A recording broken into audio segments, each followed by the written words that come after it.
Otoritarian. Ini yang gabungan antara, ya artinya dia punya aturan main, tapi aturan mainnya disepakati bersama. Rafael lo nggak boleh gini, kenapa? Karena kalau ini gini, ya enggak. Dia memberikan kebebasan, tapi kebebasan bertanggung jawab.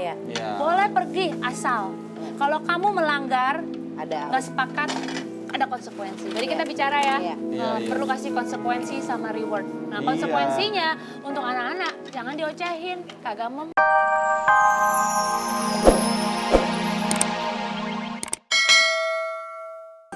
Karena nanti gedenya akan ke bawah gitu. Jadi kayak waktu dari kecil Sean makan harus duduk. Jadi sampai sekarang dia duduk gitu. Dia tahu proporsi. Aku kan paling sebel ngelihat anak-anak makan terus neninya ngikutin. Oh iya, aku juga nggak pernah even one, nggak pernah. Gue.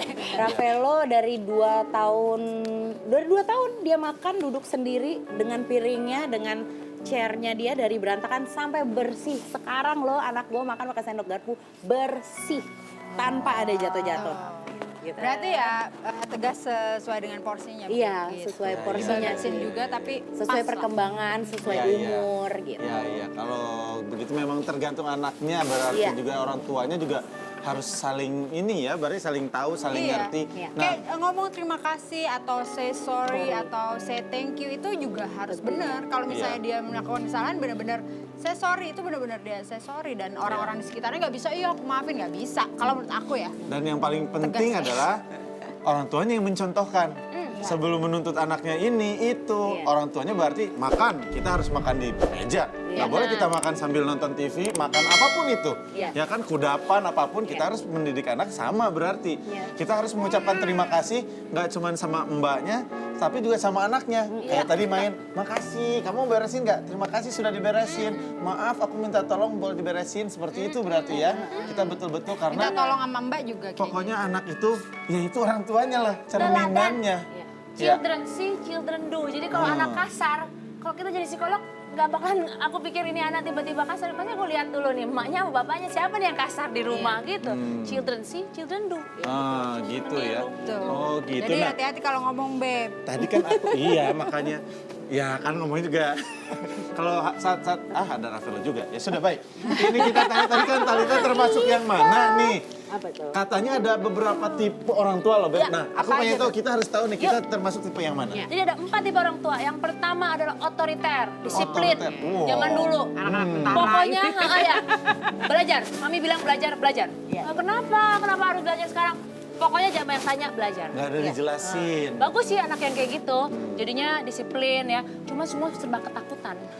Ya kan, karena yang kedua adalah permisif. Permisif. Mau apa, Dek? Boleh, apa aja boleh gitu. Mah, boleh ya aku pulang malam si Sean gitu. Jam berapa Sean? Jam 12 malam. Oh boleh gitu, yang penting. No. Kan gitu ya, Misalkan, permisif. ya. Misalnya gitu. Permisif apa lagi? Ada neglect. Menelantarkan. Anak bilang, Ma, pulang dong, aku mau curhat. Bentar ya, Mama lagi sibuk. Lagi asik sendiri gini.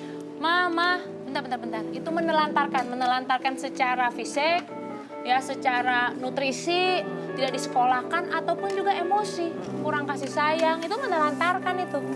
Yang terakhir, yang paling ideal adalah otoritarian, bukan otoriter, otoritarian. Ini yang gabungan antara, ya artinya dia punya aturan main, tapi aturan mainnya disepakati bersama. Rafael lo nggak boleh gini, kenapa? Karena kalau ini gini, ya enggak. Dia memberikan kebebasan, tapi kebebasan bertanggung jawab.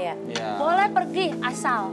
Kalau kamu melanggar, nggak sepakat, ada konsekuensi. Jadi kita bicara ya, perlu kasih konsekuensi sama reward. Nah konsekuensinya untuk anak-anak, jangan diocehin, kagak mempan, kadang nggak mengerti.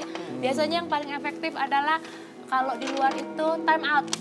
Rafael duduk di situ di ujung. Oh nggak mau duduk di situ dan sampai kamu berapa menit gitu ya. Oh, berarti itu berhubungan juga nantinya dengan anak dan lingkungan luar akan seperti apa, karena didikan dari orang tua di rumah juga ya. Kalau nggak didisiplinkan atau nggak dikasih konsekuensi, susah. Anaknya gede gimana bikin salah, nonjok orang. Dia nggak tahu salahnya dia di mana. Mungkin anaknya pas keluar takut. Ini takut gitu. Atau yang bisa takut atau malah bisa berontak duluan. Berontak benar kata Olang. Kadang-kadang kan anak kayak gitu. Iya. Dia marah, dia berontak. berontak, benar. Di Iya, rumah Saya sih baik, di benar. luar wow. Kayak kita ya Beb ya, kita sih Kamu di rumah baik sama aku, di luar lihat cewek nggak?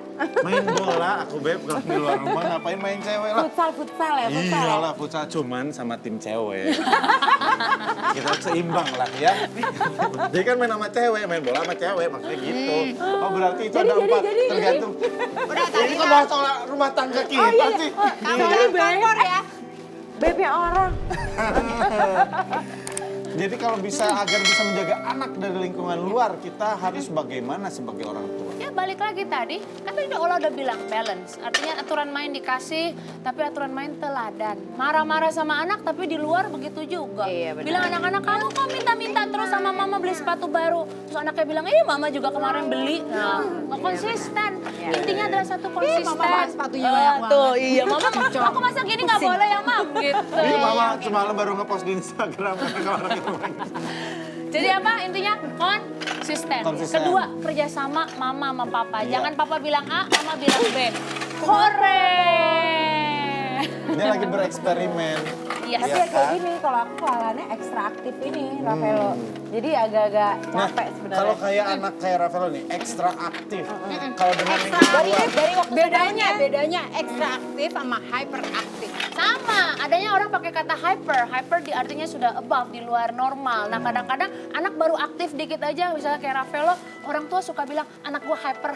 Padahal sebenarnya beda. ini masih golongan aktif gitu ya. Namanya disebut oke. hyper itu Kalau udah nggak bisa nggak dikontrol bisa, ya. dia tidak bisa duduk gitu. Misalnya usia Rafaelo duduk 1 menit, 2 menit, jalan terus gitu ya. Jadi kita bisa lihat ada batasannya. Oh, Aktif gitu. sehat lagi ya Kak Rafaelo? Iya, benar setuju ya. Jadi yang penting seperti itu ya. Kalaupun ngomongin soal aktif kayak begini, sering deg-degan nggak? Lalu Talita misalnya lagi jalan-jalan di mall tiba-tiba dia jalan.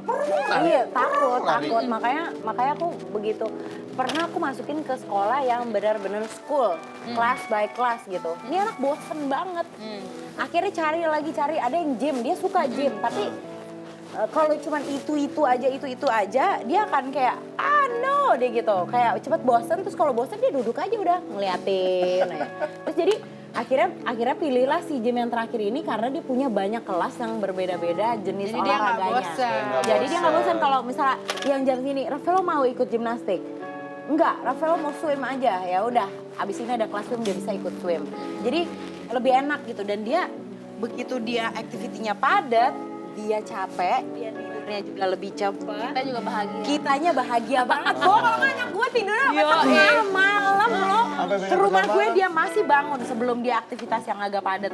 Oh gitu. Beb, tuh ada namanya istilah adversity quotient. What is that? Adversity quotient itu kayak bagaimana melatih anak supaya lebih tahan banting dalam menghadapi stres. Stres atau artinya tantangan hidup. Kan tantangan hidup ada dari kecil, SD, SMP, SMA sampai orang besar lah. Adalah setiap porsinya. Nah bagaimana dia menghadapi itu. Nah ini nggak ada hubungannya sama terlalu, kalau IQ beda kan ya. IQ kan masalah dia problem solving. Pintaran Ini dia. masalah tentang bagaimana dia menahan emosi. Contoh, ketemu orang dikatain, kan ada orang yang suka, anak lo ya yang suka wah gitu ya enggak. Nah itu perlu diajari untuk lebih rileks. Kasih yoga bisa buat Lebih tenang, lebih resiliensi. calm ya. Komunikasi ya enggak. Aku boleh kemana?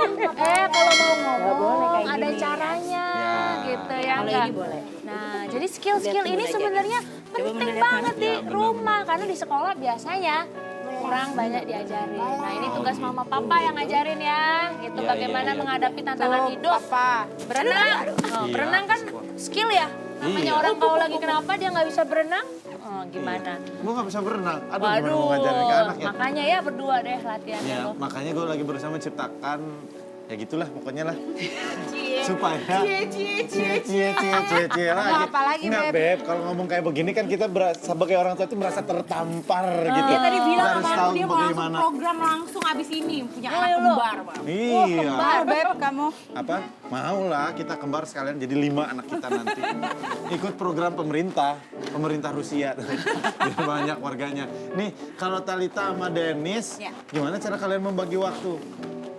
Aku membagi waktunya sebenarnya kayak gini aja nih, Denny. Aku kemarin abis liburan sebulan, begitu pulang Dennis 2 minggu. Ada gempa bumi di sini. Jadi kayak waktu aku pulang si Denisnya tour malah nih 2 minggu.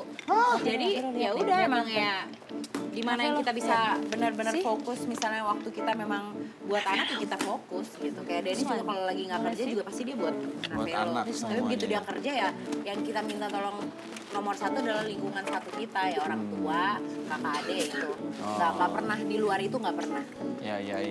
Berarti memang udah pembagiannya jelas ya. Nggak apa-apa.